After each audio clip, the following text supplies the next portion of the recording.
নমস্কার সকলকে।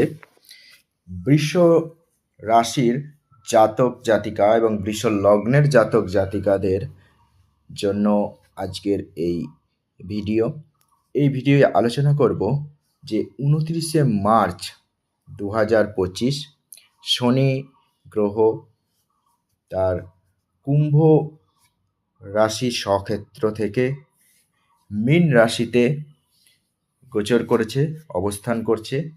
তো এই মীন রাশিতে শনির যে অবস্থান, মীন রাশিতে শনিদেবের অবস্থানের পরিপ্রেক্ষিতে বৃষ রাশি এবং বৃষ লগ্নের জাতক জাতিকাদের জন্য আগামী 2.5 বছর কেমন যাবে তারই একটা অগ্রিম পূর্বাভাস।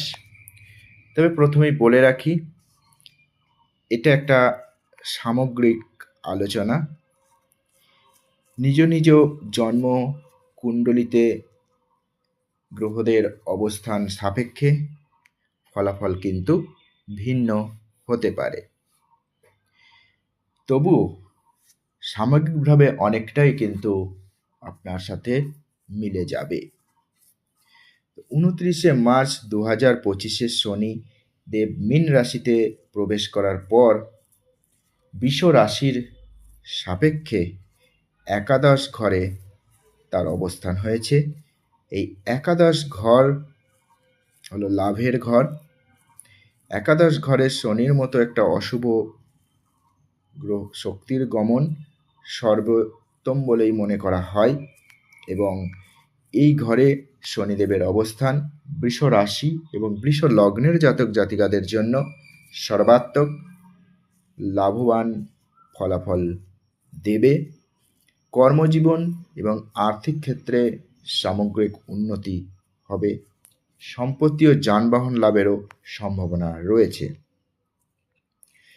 তবে একাদশ স্থান থেকে শনিদেব লগ্ন, পঞ্চম এবং অষ্টম স্থানেও বৃষ রাশির জাতক জাতিকাদের জীবনে দৃষ্টিপাত করবে, এবং এই সমস্ত দৃষ্টির কারণে স্বাস্থ্যক্ষেত্রে কিন্তু কিছু সমস্যা আসবে। সন্তান সম্পর্কিত কিছু উদ্বেগ দেখা যাবে, এবং কেরিয়ারের ক্ষেত্রে অত্যন্ত শুভ ফলই পাওয়া যাবে।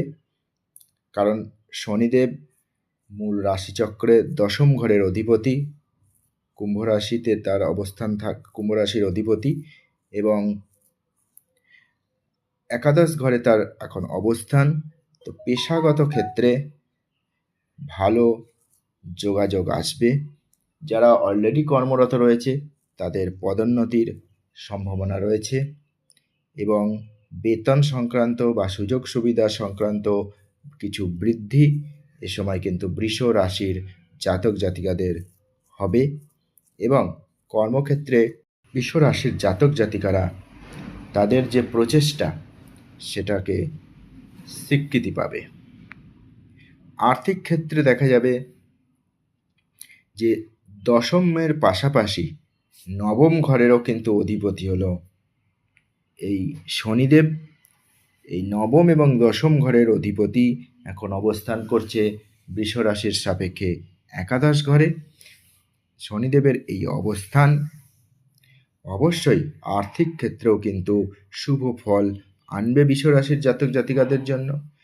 ক্যারিয়ারের ক্ষেত্রে যেমন উন্নতি হবে, তেমনি আর্থিক লাভও কিন্তু হবে, এবং বিভিন্ন ইনভেস্টমেন্ট থেকেও কিন্তু আপনার সময় উপার্জন বাড়বে। স্বাস্থ্যক্ষেত্রে দেখা যাচ্ছে যে আপনার লগ্নে এবং অষ্টম ঘরে শনিদেবের দৃষ্টি পড়ছে, ফলে স্বাস্থ্য সংক্রান্ত সমস্যা কিন্তু আপনার দেখা দিতে পারে। তাই নিজের শরীর স্বাস্থ্যের কেয়ার করুন, যত্ন নিন, এবং আপনি খাদ্যাভ্যাসের প্রতি কিন্তু যত্নবান হন।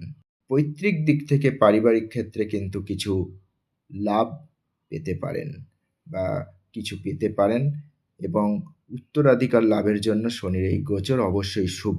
তবে মনে রাখবেন, মায়ের স্বাস্থ্যের জন্য এই সময় কিন্তু সময়টা ভালো নয়। মায়ের স্বাস্থ্যের যত্ন নিন। পরিবারের নিকটতম সদস্যদের কাছ থেকে আপনি কিন্তু এই সময় আর্থিক সাহায্য পেতে পারেন, এবং এই সময় পরিবারে কোনো অনুষ্ঠান বা কোনো উৎসব আনন্দের ঘটনা কিছু আপনার কিন্তু ঘটতে পারে। শনিদেবের ক্ষতিকর দিক এবং প্রভাব থেকে দূরে থাকার জন্য আপনাকে অবশ্যই আপনার থেকে নিম্ন স্তরের মানুষদের প্রতি সদয় হতে হবে এবং স্থির থাকতে হবে, ধৈর্য ধরতে হবে। আর অবশ্যই কঠিন পরিস্থিতি যদি আপনার জীবনে চলে আসে তাহলে অ্যালকোহল এবং আমিষ জাতীয় খাবার অ্যাভয়েড করবেন। বিশেষ করে শনিবার অন্তত নিরামিষ খাবার গ্রহণ করার চেষ্টা করবেন। ভিডিওটি ভালো লাগলে অবশ্যই লাইক করবেন, শেয়ার করবেন এবং চ্যানেলটিতে যদি প্রথম এসে থাকেন সাবস্ক্রাইব করে রাখতে ভুলবেন না।